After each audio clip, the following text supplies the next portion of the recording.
Congress party की मैं बात नहीं करूंगा बिकॉज वो खत्म होने वाली पार्टी ऑलरेडी खत्म हो चुकी है, पर हमारी फाइट बीजेपी से है। हम लोग अगर कांग्रेस पार्टी को बचाने के चक्कर में रहेंगे तो हमारे मुसलमान मारे जाएंगे। मुसलमानों में यही डर है कि जेडीएस पार्टी को अगर जाएंगे तो मुसलमान बाद में फिर वो बीजेपी को पलट जाएंगे तो मुसलमान का नाम बदला। एक गलती को अगर हम लोग मुसलमान नहीं माफ कर सकते क्या? तो बताइए सलीम साहब, जो 3 दिन पहले जेडीएस पार्टी की जानिब से एक मीटिंग बुलाई गई थी, सारे मुस्लिम लीडरान को एक जगह जमा किया गया था, तो इसका क्या मकसद है और क्या यहाँ पर फैसले लिए गए? अस्सलाम वालेकुम वरहमतुल्लाहि वबरकातुहू। पहले तो मैं ये बोलना पसंद करूँगा कि जेडीएस एक सेक्युलर माइंडेड पार्टी है और पहली बात तो सब ज़ात को लेके चलने वाली पार्टी है।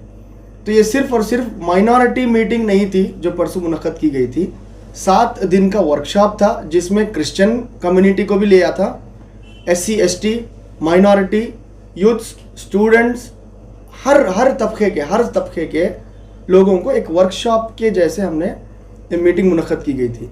उसके अंदर कुमारस्वामी जी ने जो आने वाले दिनों में अगर इंशाअल्लाह ताला 110% उम्मीद है अल्लाह की ज़ात से कि कुमारस्वामी या तो अपने जेडीएस से कोई भी एक बड़ा लीडर ही सीएम बनेगा, तो उनके सीएम बनने के बाद जो 5 पंचतंत्रा योजना जो कुमारस्वामी जी ने जो प्रॉमिस किए हैं आने वाले दिनों में अगर सीएम हमारे पार्टी से होता है तो 5 पंचतंत्र योजना हम लोग देंगे करके बोल के प्रॉमिस किए हैं।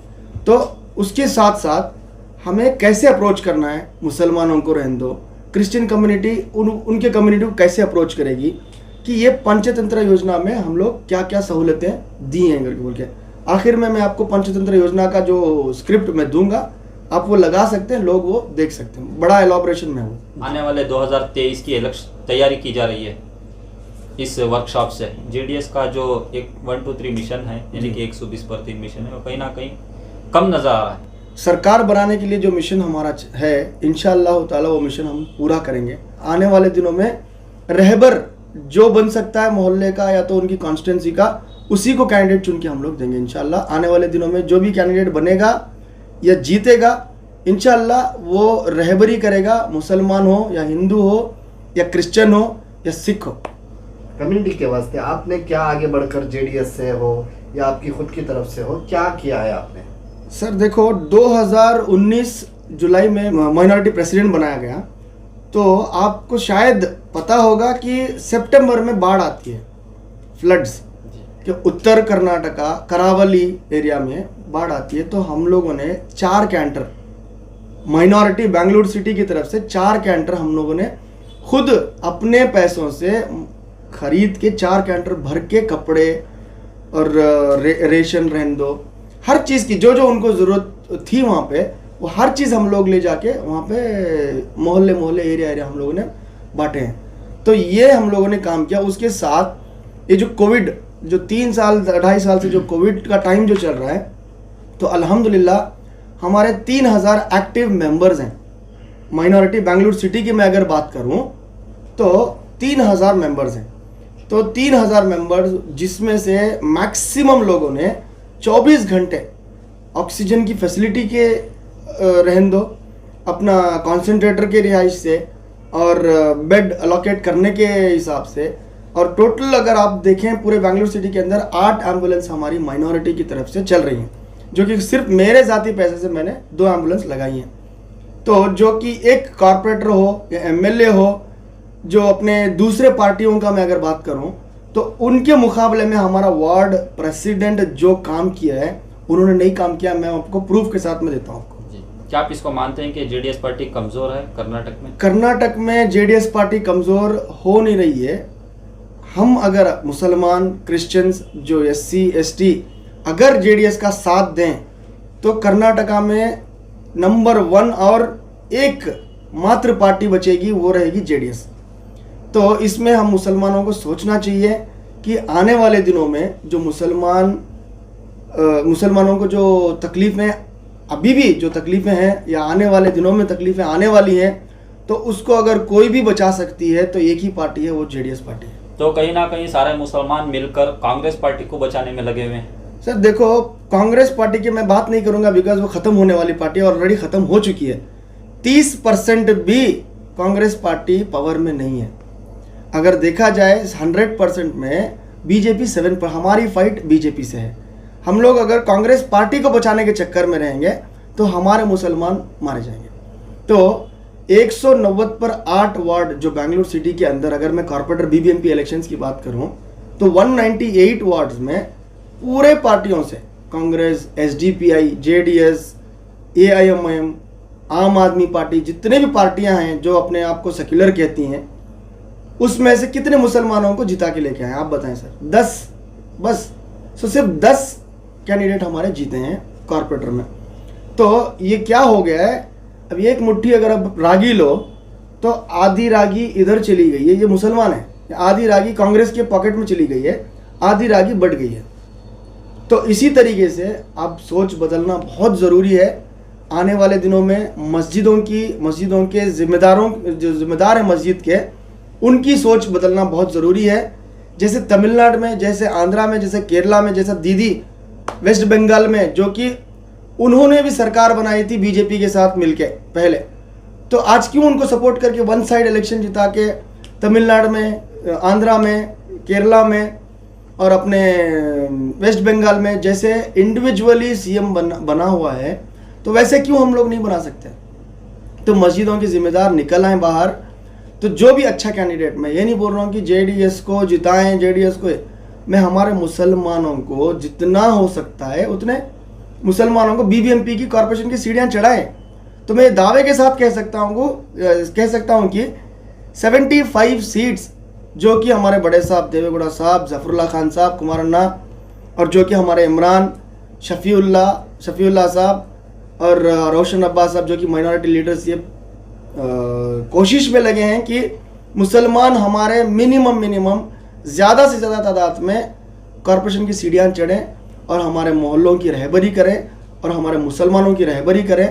तो आज वक्त बदलने का वक्त है। मोहल्ले में अगर 2 कैंडिडेट या 3 कैंडिडेट मुसलमान अगर ठहरे हुए हैं तो मैं ये नहीं बोलूँगा कि जेडीएस का कैंडिडेट को वोट दो, कांग्रेस के कैंडिडेट को वोट दो, एसडीपी के कैंडिडेट को वोट दो। मैं ये आपसे अपील कर रहा हूँ, जो उलमाज हैं, मौलवीज़ हैं, जो मस्जिद के ज़िम्मेदार हैं, तो आप सर्वे करें, 4 मुसलमान कैंडिडेट में 1 मुसलमान रहबर को अच्छे से लेके आए, 1। और जहाँ कहीं भी मुसलमान कैंडिडेट हम लोग डाल रहे हैं, वहाँ पे अगर सिर्फ 1 मुसलमान कैंडिडेट है तो उसको जिता के लेके आए, सारे मुसलमान एक हो गए। सर, आप भी पार्टी की बात नहीं कर रहे हैं कि इसी पार्टी को वोट दें। परसों हाल ही मीटिंग में कुमार स्वामी की तरफ से भी एक बयान आया था कि जहां पर कांग्रेस स्ट्रांग है उन्हीं को वोट दें। तो क्या लगता है सर? सर देखो, दावा हमारा ये है कि हम लोग 75 मुस्लिम्स को सीट बीबीएमपी में देंगे। तो ऐसे ही उठा के हम लोग नहीं देने वाले। जो मोहल्ले की रहबरी किया हो, जो कि नेक बंदा हो, और वो पैसे वाला रहना ज़रूरी नहीं है।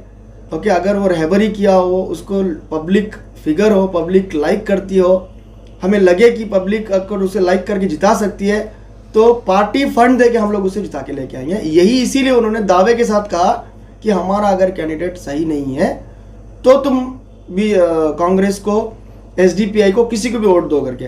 तो मैं दावे के साथ कह सकता हूं कि हमारे 75 कैंडिडेट जो बीबीएमपी में चढ़ेंगे, कैंडिडेट्स आएंगे, इंशाअल्लाह ताला रहबर रहेंगे मोहल्लों के, तो मुसलमान सारे एक होके जेडीएस को जिताएंगे। और एक सवाल सर, अभी आप कह रहे हैं कि आप सही कैंडिडेट को चुनेंगे जो कि कौम के लिए खड़ा हो, पार्टी के लिए खड़ा हो। इससे हालात, इससे पहले बहुत सारे ऐसे भी कैंडिडेट देखे गए कि जेडीएस पार्टी से इलेक्शन में जीत कराते हैं, उसके बाद पार्टी बदल लेते हैं। अभी एमएलए, अब आपके सवाल का मैं जवाब दूंगा। एमएलए इलेक्शन अभी 2023 में है। तो ये वर्कशॉप जो हुआ था 1, 2, 3 का जो हमारा वर्कशॉप हुआ था, तो 1, 2, 3 कैंडिडेट्स अभी से हमने अनाउंस कर रहे हैं। देवेगौड़ा साहब, कुमार अन्ना सर, जो भी हमारे बड़े हेड्स हैं, वो अभी से एमएलए कैंडिडेट्स को चुन के रहबरी के लिए भेज रहे हैं। क्यों? वो देखेंगे, एग्जामिन करेंगे कि मोहल्लों के लिए, कॉन्स्टिट्यूंसी के लिए अगर वो बेहतर साबित हुआ तो उसको हम लोग सीट देंगे। तो उसी तरीके का बीबीएमपी इलेक्शन भी रहेगा। अनाउंस करेंगे, रहबरी देखेंगे, अगर वो रहबर बन सकता है तो उसे सीट देंगे, वरना उसे सीट नहीं देंगे। सर, अभी आपने कहा बीजेपी से आपकी लड़ाई है जी। कहीं ना कहीं मुसलमानों के दिमाग में ये है, अगर हम जेडीएस को वोट दें या तो साथ दें तो वो कभी ना कभी बीजेपी को पलट सकते हैं, बीजेपी से हाथ मिला सकते हैं, क्योंकि पहले भी एक बार हो चुका है। तो कहीं ना कहीं मुसलमानों में यही डर है कि जेडीएस पार्टी को अगर जाएंगे तो मुसलमान बाद में फिर वो बीजेपी को पलट जाएंगे, तो मुसलमान का नाम बदनाम। सही है, आपका सवाल एकदम बिल्कुल सही है। अभी मैं फिर से वापस जाऊं तो वेस्ट बंगाल, आंध्रा, तमिलनाडु, यहाँ सभी अपने अपने बीजेपी के साथ मिलके सरकार बनाए थे। तो फिर एक बार वहाँ की पब्लिक ने उनको मौका दिया है, एक साइड मौका दिया हुआ है। तो एक गलती को अगर हम लोग मुसलमान नहीं माफ़ कर सकते क्या? 2006 में जब कुमार स्वामी जी ने जब हाथ मिलाया था तो कितने दिन चली थी सरकार? 8 महीने 18 महीने कुछ सरकार चली थी। तो उसमें भी सदानंद गौड़ा को हमारे कुमार स्वामी साहब ने जेल भेज दिया था करप्शन के चक्कर में। तो आने वाले दिनों में गिड़गिड़ा के हम लोग आपको रिक्वेस्ट कर रहे हैं, हर कोई मुसलमान, हमारा जो लीडर है जफरुल्लाह साहब परसों भी बता चुके हैं कि एक गलती को आप माफ़ नहीं कर रहे हैं। उस दिन कुमार स्वामी सर भी बता चुके हैं कि देवेगौड़ा साहब की जो तबीयत आज जो बिगड़ी हुई है सिर्फ और सिर्फ कुमार स्वामी साहब की वजह से बिगड़ी हुई है करके उन्होंने स्टेटमेंट दिया है। वो इसलिए कि उन्होंने ये गलती की थी जो बीजेपी के साथ हाथ मिलाया था। तो उतना बोलने के बावजूद अगर हमारे मुसलमान अगर दिमाग में नहीं ले आए तो इससे बड़ी गलती हम लोग कभी भी नहीं सुधार सकते। क्यों भरोसा करें आवाम आपको? कभी भी पलट सकते हैं आप। ये आपका कहना है सर, कब पलटे हम लोग बताएं आप? नहीं, आवाम का कहना है। ये हमारा 2006 और 2021 में बहुत फर्क है। 2006 और 2021 में 16 साल का फर्क है, 15 साल का फर्क है। तो आज भी वही बात को हम लोग दोहराते जाएं तो हम मारे जाएंगे।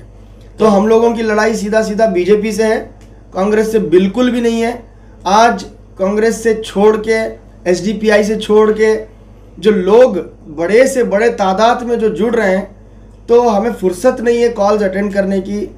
हमें इतने कॉल्स आ रहे हैं कि हमें ज्वाइन करना है, तुम्हें ज्वाइन करना है। हम लोग सपोर्ट करेंगे जेडीएस को करके। आने वाले दिनों में इंशाल्लाह दिखाएंगे कि जेडीएस वन साइड पावर में आएगी। कांग्रेस का एजेंडा बी टीम सी टीम, हमारा एजेंडा ना बी टीम सी टीम, ना हमारा एजेंडा हिंदुत्व। हमारा एजेंडा इंसानियत और मेरा एजेंडा माइनॉरिटी प्रेसिडेंट होने के नाते ज़्यादा से ज़्यादा मुसलमान पावर में है। आने वाले दिन बहुत ख़राब हैं, तो वन साइड जेडीएस को जिताएं और जितने हो सके उतने कॉरपोरेशन में मुसलमानों को ले जाएं। अल्लाह हाफिज़, बहुत बहुत शुक्रिया। जय जेडीएस, जय कर्नाटक।